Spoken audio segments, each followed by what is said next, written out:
The project we're going to build today is extremely useful and extremely interesting. We're going to build a completely autonomous AI coding agent using n8n, Anthropic's Claude Code, and also OpenAI for powering an agent. Now, when I say fully autonomous coding agent, I don't mean one of these tools where you just prompt stuff and then they do everything for you and deploy it somewhere. I'm talking about a workflow where I can talk to an AI agent via Slack, or I can just create GitHub issues, and then this bot takes the GitHub issue, does the changes, commits them, and pushes them to GitHub and creates a pull request. So we end up with a coding assistant where all we have to do is text it via Slack or create a GitHub issue, and then it goes and works for you. So not only do I think that this is a very interesting project where you can learn a lot, I also think this is a very useful thing to build because I'm going to need it myself in my startup soon. So if you like this video, let me know by hitting a like button and subscribing, but now let us get right into it.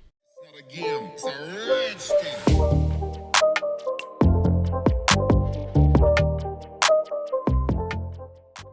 Now, before we jump right into the video, I want to show you the final result that we're going to end up with today because I think this is super interesting once you see it. What I have here is two n8n workflows. One of these workflows triggers whenever we have a GitHub issue that is being created. It runs a command which executes a script on my PC. We're not going to talk about this here in the preview. I'm going to show it in the tutorial, and it sends a success message via Slack. The second workflow takes a Slack message, feeds it through an AI agent, creates an issue based on that, and also sends a message. This might not sound fancy, but let's see how this actually works. I have a GitHub repository here. It doesn't have anything in it, just the n8n tutorial repo, at least on the main branch. And what I can do now is I can go to issues and I can create a new issue. Ignore the ones that we have here. I can just create a new issue and type some requests. So for example, I can say add the first 10 Fibonacci numbers to readme MD. And then as description, do what is described in the title. So this is a very simple issue. It's going to be very easy to implement this. So let's see what happens. I'm going to run this workflow. I'm going to also run this workflow, even though we don't need the second one yet. I'm going to create this issue. And what you're going to see is that this triggers the first workflow. There is a GitHub trigger. It executes something on my PC, which we're going to code from scratch in this video.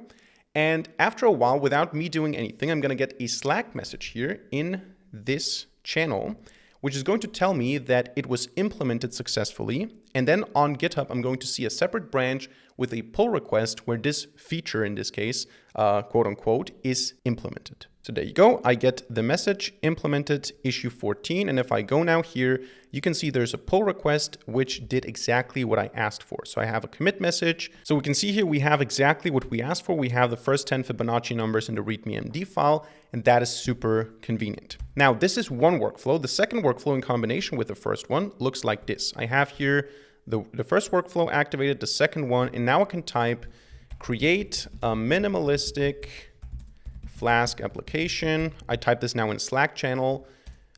Basically just an app py file and an index HTML file. Super minimal and concise. So this is now what I sent into this channel. As a result of that, what happens is this Slack trigger initiates an AI agent that now takes the information, creates an issue. I get a confirmation message here that the issue was created successfully. I even get a link so I can take a look at it.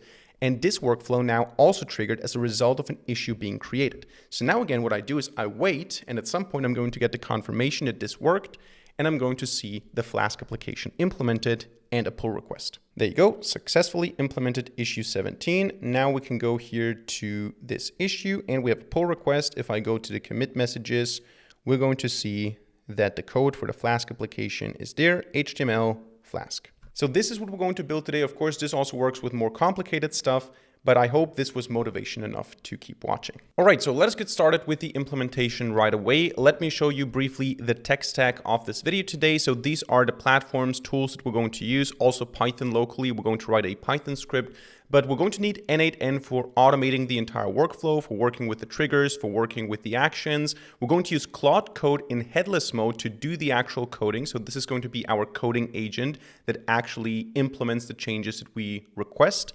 We're going to work with Slack so that we can communicate with a bot that can then lead to an n8n trigger so that we can start the workflow. We're going to work with OpenAI to power one agent in the workflow that is going to be responsible for turning Slack messages into GitHub issues. And of course, we're going to use GitHub because we're going to have our repository here and we're going to use GitHub triggers and webhooks. Now, I need to mention for the sake of transparency that n8n is sponsoring this video today. However, I genuinely think that this is probably the easiest way to implement this with n8n. I wanted to build something like this already for quite some time, because in my startup that I'm currently building, I have people, my co-founders, that are not technical people. So they don't know how to code. And what I want to build for them, and what I try to build for them right now, is I try to build for them a tool where they can chat with some bot, and then it creates pull requests that I just have to merge. So for little UI changes, for example, it makes a lot of sense to have non-technical people create GitHub issues or talk to bots. Then they do some changes, and then I just have to see if everything looks fine. So I have to give the final approval, but I don't have to bother, or they don't have to bother me with every little UI change. So I think this is a really useful use case, and I think n8n makes it very easy to build all of this. Now, for the setup, let us start with the most obvious one, which is n8n. We're going to need a feature that's only available in the self-hosted variant of n8n. So you can also use the cloud version, but they don't have the possibility to execute commands locally. My idea here is to run Claude code in headless mode locally. So I want to have a Python script that is going to also do the whole commit and push and everything. And this needs to happen locally on my system. Now it's going to be my laptop. When you deploy this, it's going to be the server. And this only works with the self-hosted variant of n8n. So if you want to build the exact same thing that I built today, get n8n onto your system and use the self-hosted version. Now, how exactly you choose to install n8n depends on your system and also how you want to install it. There's a Docker installation. You can use npm. I installed it on Arch Linux here, and this is also something that works for other Linux systems. I basically installed something called nvm, which is the node version manager. So I basically just said sudo pacman, and of course change this to your package manager, whatever operating system you're using, sudo pacman-s install nvm. So that's going to be basically how we install the node version manager.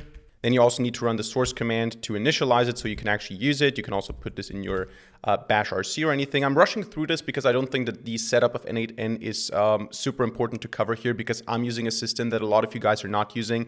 So just get n8n onto your system. The straightforward way is to use npm. However, you need to have a specific node version. So what you want to do is you want to say nvm install.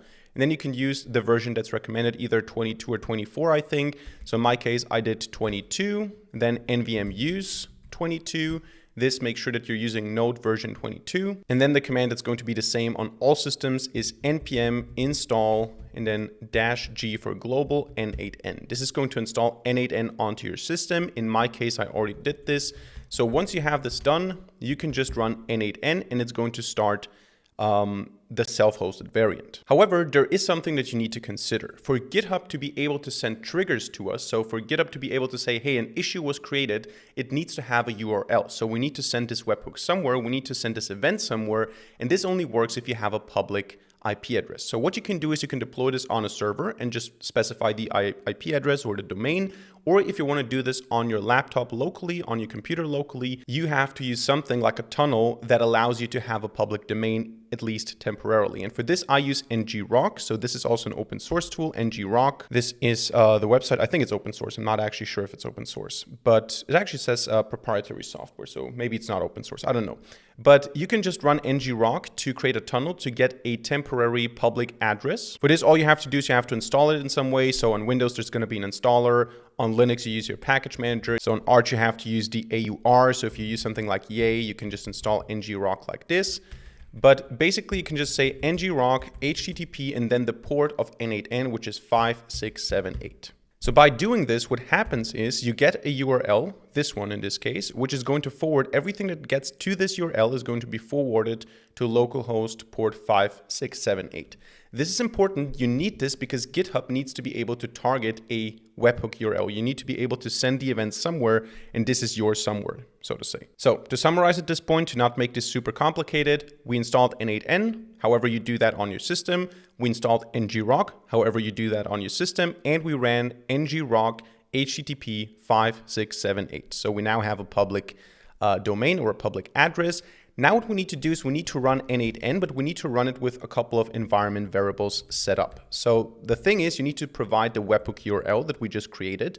You also need to provide certain other flags that we're going to need for certain components that we're going to need in our workflow. So the first thing we want to do is we want to say webhook underscore URL, all in caps, is equal to, and then we want to provide the URL. So I'm going to go here again to the ngrok thing. I'm going to copy this and I'm going to paste it here in quotation marks. Then we can do a backslash to start a new line, and we're going to say n8n underscore editor underscore base underscore URL is equal to, and then quotation marks, again, the same address. So then what we want to do, new line, we want to provide also a flag that is set to true, because the execute command node that I talked about, the one that allows us to run Python scripts locally, and also that we're going to need to run Claude Code locally, this needs to be enabled because it's an unsafe node. So we say n8n, again, all in caps, enable unsafe core nodes. That is going to be equal to true.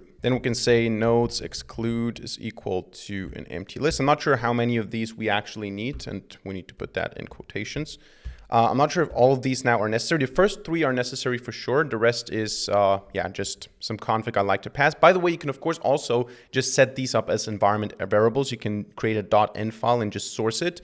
But now we're just going to launch it like this. Then we're going to say n8n runners enabled is equal to true. Then we're going to say n8n underscore proxy underscore hops is equal to 1. And then we can provide a time zone if we want to. Generic time zone can be equal to, in my case now, I'm in Europe / Amsterdam as of right now. And then the last one would be TZ is equal to Europe Amsterdam. But I think the most important ones are the first three. These are just extra. And now the final thing, don't forget, this is of course the most important one, n8n. So that's the entire command here. We have the environment variables, we have n8n in the end. And when we run this now, it's going to be run with all these environment variables. So it knows it allows us the unsafe nodes.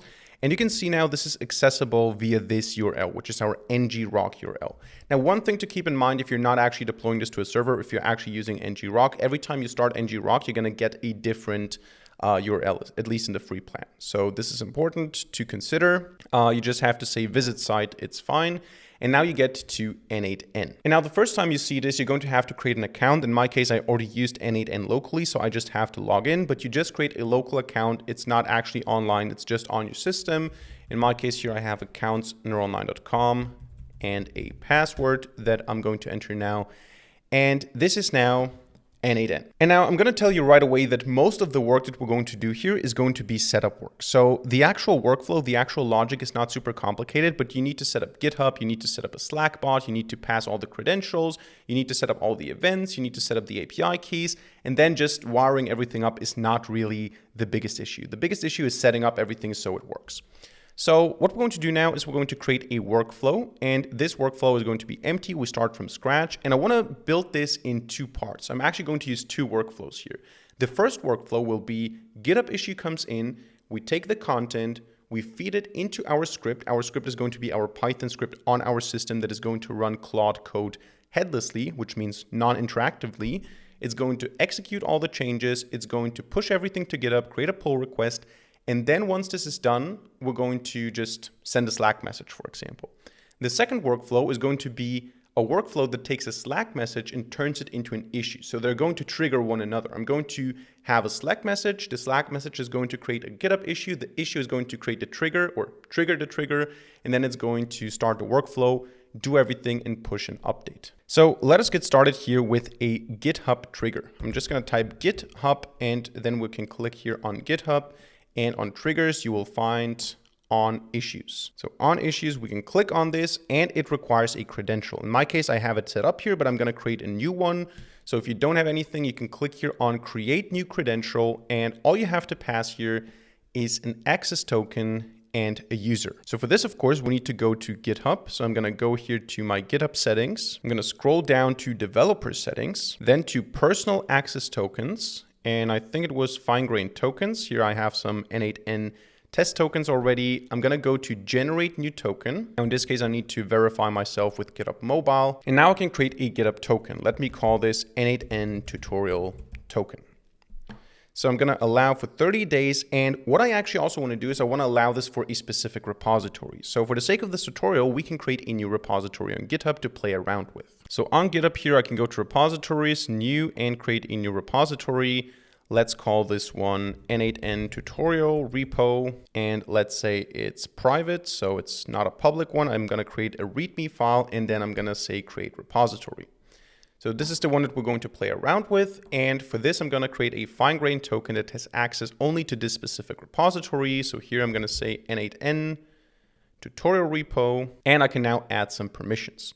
Now, the most important one for anything to work here is webhooks, but we're also going to go with pull requests. We're going to go with issues. We're going to go with probably contents. I'm not sure if contents is necessary. Yeah, I think that's fine. But the important thing is you want to give write permissions for these, because we're going to create issues. We're going to read issues. I'm just going to give read and write for all of these, and then I'm going to generate a token. So click again, generate token, and then you get your personal access token here. Copy it, make sure you don't lose it, don't show it to anybody. And with this token now that you copied, you want to go back to n8n and you want to type in the user. I think that's just going to be the username n8n here, and then the access token is going to be the one that we just got. So I can save this, and you can see connection tested successfully. If you see this, it worked. So you basically are now authenticated with GitHub. Make sure you choose the correct account if you have multiple.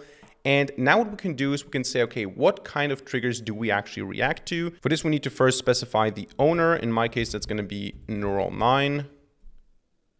There you go. And the repository name is going to be the n8n and then tutorial repo. And the events that we're listening for are issues. Now you can see we do have this webhook URL now. So let's see what happens if I say execute step. This is now listening for the test event. So what I can now do is I can go to the GitHub repository and I can create an issue. So I can go here, new issue, and I can say test issue, and maybe the text is hello world. So I can create this, and this is an event, which is going to be picked up by the trigger. We didn't see this now in real time, but you can see that now on the right side here, I have the body and the header of the webhook trigger. So now we have something happened, and we can see, okay, this was the issue 1.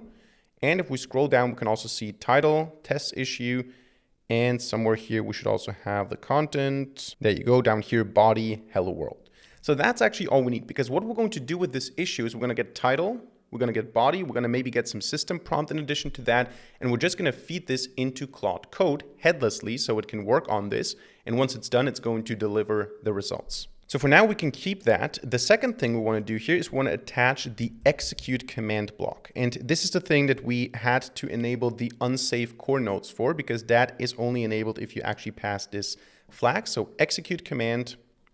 And with this here, we can now execute terminal commands and we can use these fields. Now, this only makes sense once we have our Python script. So that's the next thing that we're going to be doing. So here now I am in my tutorial directory. You can pick any directory that you want on your system. I'm going to create another directory here called scripts, even though it's just going to be a single script.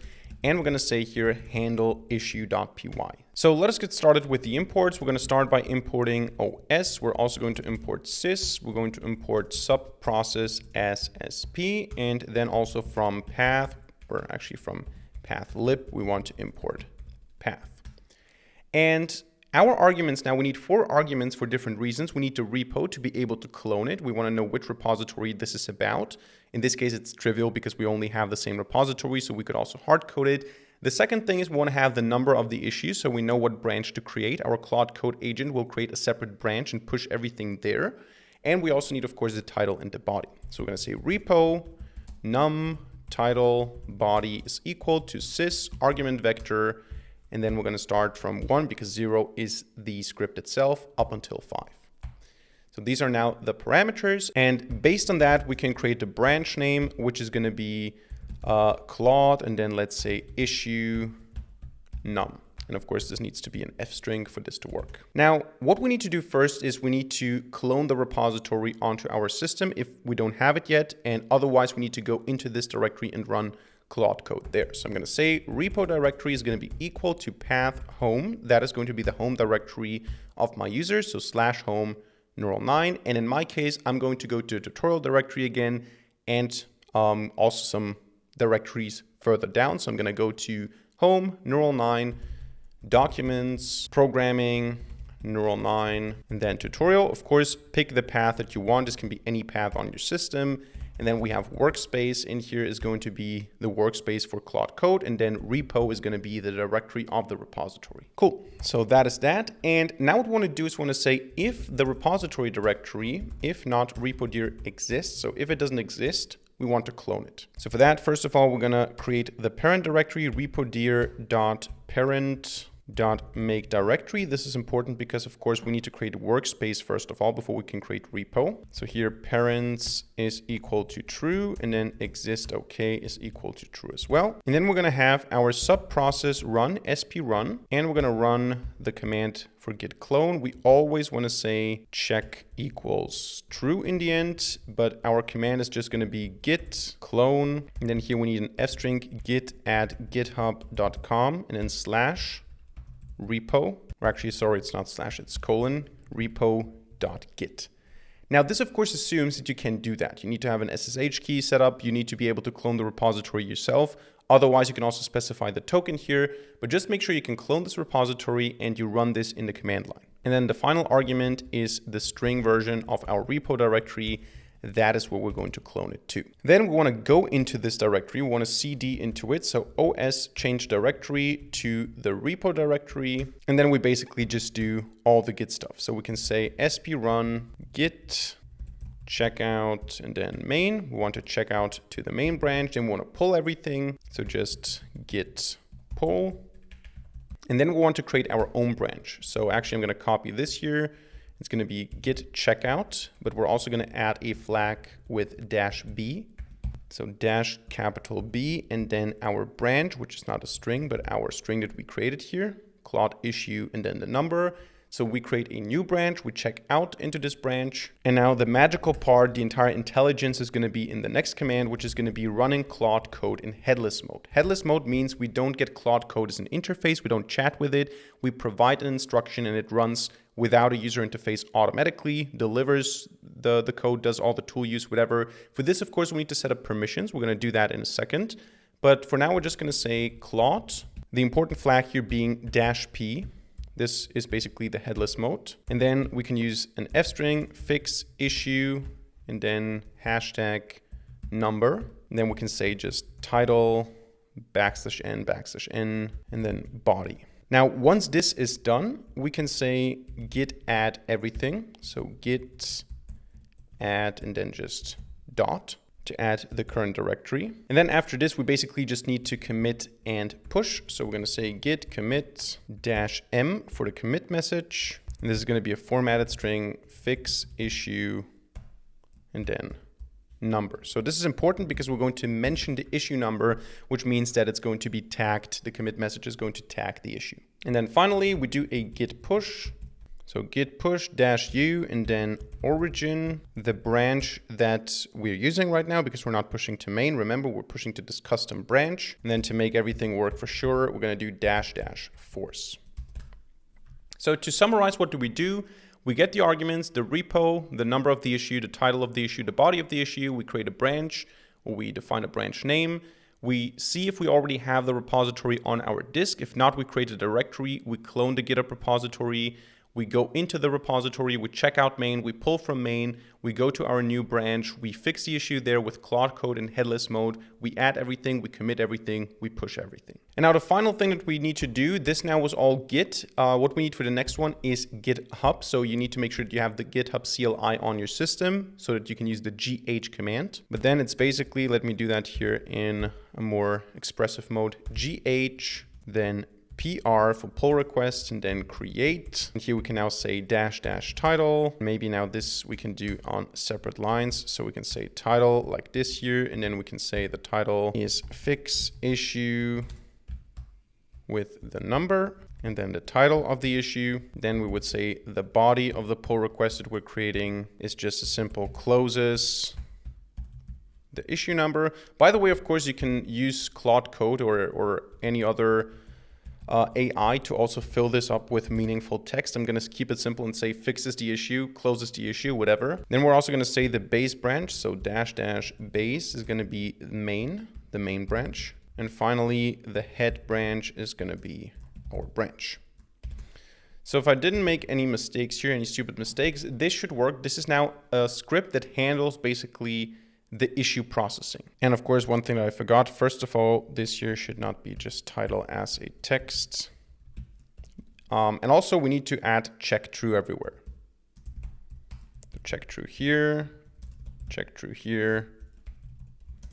and check true everywhere else. All right, so this script is now there and we can just run it here with our execute command node in n8n. So how exactly do we do that? We say Python 3, that is the command to run this. We provide the full path, so home, neural9 in my case, documents, programming, neural9, and then tutorial, and scripts, and then handle issue.py. This is just a full path to the Python script. And then we can drag and drop stuff from here. We said we need to pass the repository, we need to pass the number of the issue, the title, and the body of the issue. So the first thing is going to be the repository full name. So body, not issue, but repository, and then full name. That is the repo. We can just drag it here. And important, we want to put this in quotation marks. So quotation marks and then these double curly brackets to actually use the field. So you can see this translates to neural9 n8n tutorial repo. The second thing is the issue number. So in issue, we have the number here. Drag this here too. Also, even though this is an integer, we want to put it in quotation marks. And then, of course, same thing with issue title, just put it in quotation marks. And then also with the issue body. So quotation marks, I don't see it anymore here. I'm just going to go down here to issue, where is it? Issue body. There you go. Hello world. We can just drag this in between the quotation marks. So now the command is Python 3, our script, test repo 1, test issue, hello world. That is exactly what we want to do. But one more thing before we can run any of this, because I got an error now, we need to set the permission mode correctly. So we're going to go back to our tutorial directory to scripts. And initially I wanted to do a .clot directory, but we're not going to do that now. I'm just going to go into the Python file here, and I'm going to attach more arguments here in the end, which is going to be -- permission -mode, and that's going to be accept edits. That's the easiest way to do this. This basically tells it that it can accept edits. We don't need any .clot directory with the settings file. That's the simplest way.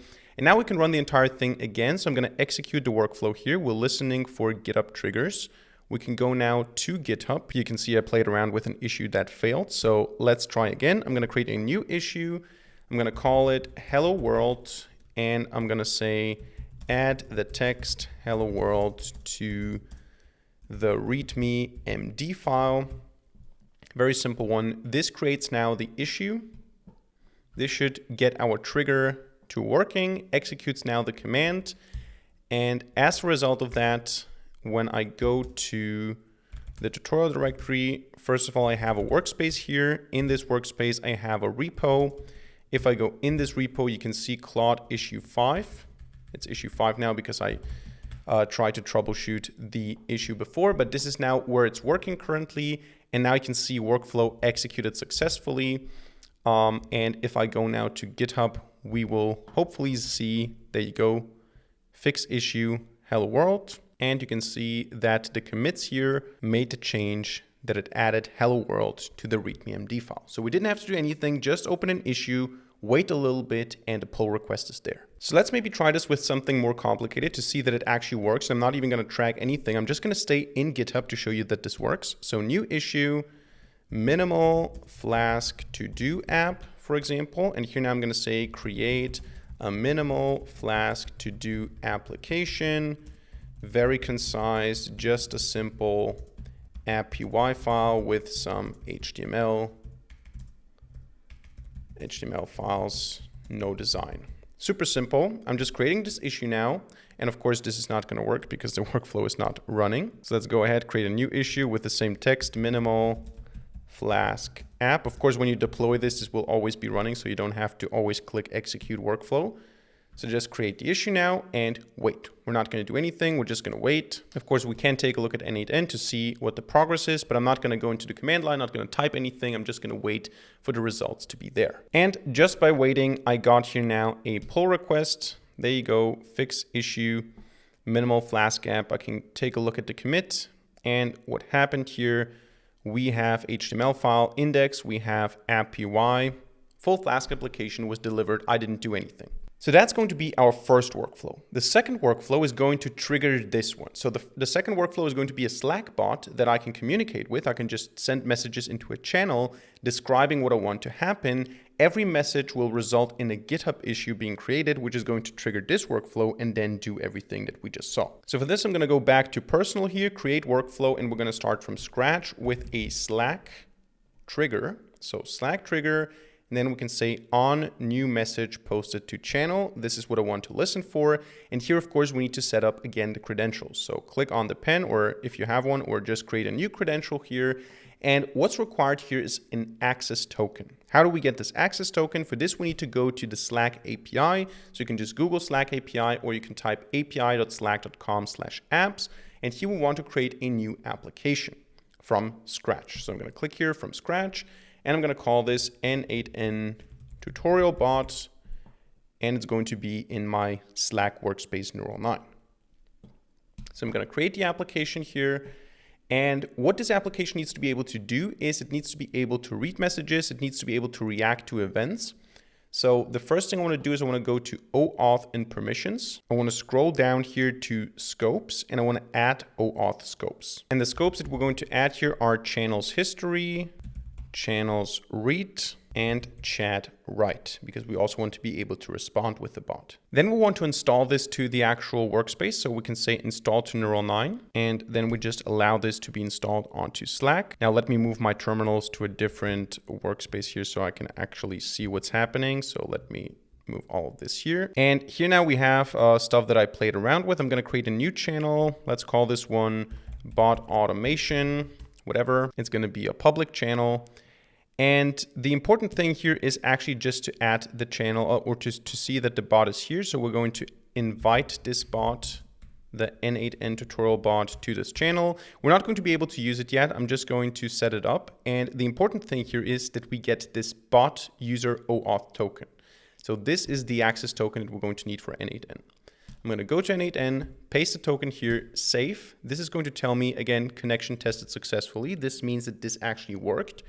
And once this is done, we can set up the webhook URL. But before we can test the URL, it is required here that we select a channel. Which channel should we select? You just click on the channel here, bot automation, in my case, the one I created.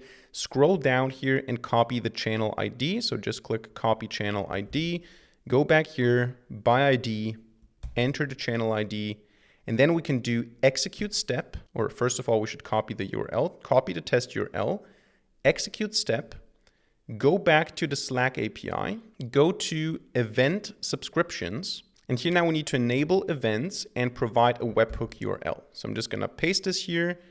And while this is running, it's very important that you do this while this is running here, otherwise it's not going to work. You need to do that, then you're going to see verified, and then we can go and subscribe to bot events, which is going to be message channels. So this is important. Without this, it will not be able to react to messages that are sent in channels. All right, now once all of this is set up, we can go back here and reinstall to neural 9. So just reinstall to the workspace, allow, copy the token again, go back to n8n. It's a bit tedious because we need to do it like this, but just go to the Slack account 2, paste the access token here, save it. It's again going to be tested successfully. And now we can listen, we can go to Slack, and I can say, hello bot, and this is going to trigger the Slack trigger. You can see message, and the important thing is here, text hello bot. So this works, the trigger works. The next thing we want to do is we want to use an agent. We're going to use OpenAI here so we can try different models. We have Anthropic and OpenAI. And what we're going to do is we're going to take that Slack information, the Slack message, and we're going to instruct the agent to turn it into an issue title and issue body. So I'm going to go here and type agent, AI agent. And the important thing is we're going to choose here the OpenAI chat model. Now for the OpenAI chat model, what you need to do is you need to set up an OpenAI API key. I'm not going to do this now. You just go to the OpenAI platform, you log in, you get the key, you paste the API key. I think you will be able to do that. I'm going to use the one that I already have here. So you just provide an OpenAI credential here. And then important, we also want to have a tool attached, which is a structured output tool. Or actually, in order to be able to use that, we need to go into the agent and say require specific output format.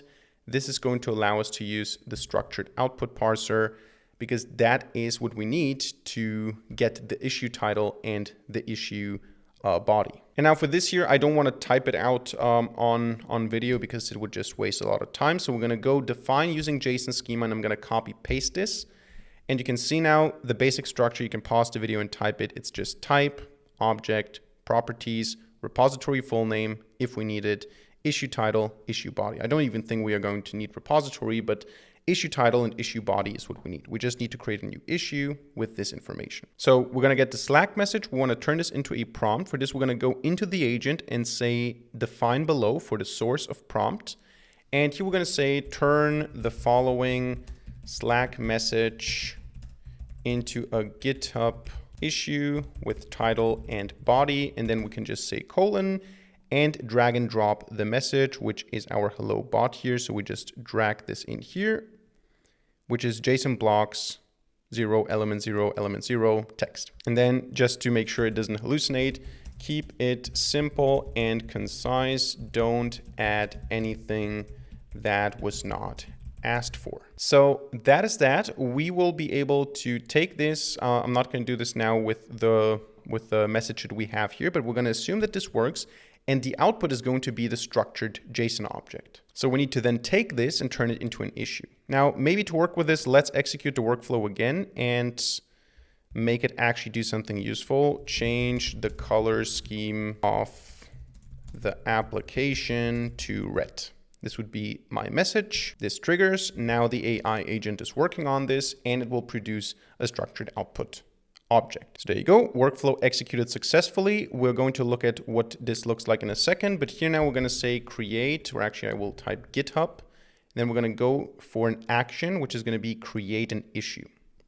So you can see the output here is issue title, change application color scheme to red, issue body, change the application color scheme to red essentially. So we use the same credentials from before, GitHub account 2 in my case, resource is issue, operation is create. We select again n8n as the repository owner here, and we select the n8n tutorial repo, and the title is going to be the issue title, the body is going to be the issue body. That is all we need to do. So by having this, I can just say execute step, and this is going to create a GitHub issue. So if I go now into my repository here to issues, we can see change application color to red. So this workflow already functions. The last thing I want to do is I want to return a Slack message. So I want to say Slack send message. Where is that? Down here, send a message. I want to use again Slack account 2, message, send message to channel. We can do again by ID. Just go back here, scroll down, copy the ID, paste it here, and the message text is successfully created issue. And then maybe we can also add the URL of the issue, but maybe the HTML URL like this. That is good. So I can actually execute this now, and on Slack, I get the message, successfully created issue with the link to the issue and automated with this n8n workflow. Cool. All right. So this already works. The only thing left to do now is to run them in parallel, to run them simultaneously. And also one thing that I want to do is I want to add a Slack message to the other one. So I'm going to go back to my workflow 3, which is the one that executes the commands. I want to do Slack and then send a message again. And here I want to say successfully implemented, and then maybe PR. No, we actually don't have a PR link. So I'm going to say successfully implemented issue. And then we can say from our GitHub trigger, we can get the issue number, issue hashtag number. That should work. So now let us see what happens when we run both of them simultaneously. So I'm going to have one here, and I'm going to run this. I'm going to run this, and we're going to see what happens. If I say we need to consider it on the main branch, we don't have anything. So let's start with something simple. Add ABC to the README MD file. So that's super simple. I'm going to run this. This should trigger, first of all, the workflow on the bottom. You can see it did that. So the AI agent now will create the issue on GitHub, will give us a message back, tell us that it successfully created the issue. There you go. Issue is created. Oh, but we actually have a problem executing this workflow because we didn't specify the channel that we want to send this to. This is a stupid mistake on my end. So let me copy the channel ID here as well. So channel by ID, do this. So this should now work. Let's repeat the whole thing again. Execute both workflows. Let me send the same message. Add ABC to the README MD file. Run this. This runs the first workflow that will create the issue. There you go, issue created. We also get the message that this issue was created. We can also see it down here. This now triggered the GitHub issue trigger, executes the command locally, executes Claude code locally. And then after a while, I should be able to see the changes pushed onto GitHub with a pull request. There you go. Successfully implemented issue 12. You can also see here on GitHub, fix issue 12, add ABC to readme.md, commits, and there you go. So this is a very, very useful thing. You can also combine this maybe in a single workflow. Let me recap one more time before we end this video how all of this worked. We have a GitHub trigger that always triggers when we create issues. These issues then are taken. We get the number, the repo, we get the title and the body of the issue. We feed that into our Python script, which basically just runs a bunch of git commands. So here we have the handle issue py file. And what it does is it takes the title and the body of the issue primarily. It clones the repository, checks out into a separate branch, runs Claude code headlessly with accept edits permission mode. It adds everything, commits everything, pushes everything, then uses the GitHub CLI to create a pull request. Once this is done, our workflow sends a Slack message. And down here we have the Slack trigger, which is basically a pre-step, a step before the other one, which basically allows me to send a message to Slack. This message is taken by an AI agent powered by OpenAI, and using structured output, it creates an issue title and an issue body. Then we use this GitHub component here to create an issue, and we send a success message with a link to Slack. So that's it for this video today. I hope you enjoyed it and hope you learned something. If so, let me know by hitting a like button and leaving a comment in the comment section down below. Also, don't forget to check out n8n, the sponsor of this video. You will find everything you need in the description down below. Make sure you check them out. It's a very useful tool. It's a very interesting use case to try this. Maybe it helps you if you work in a team with non-tech people. And besides that, don't forget to subscribe to this channel and hit the notification bell to not miss a single future video for free. Other than that, thank you much for watching. See you in the next video, and bye.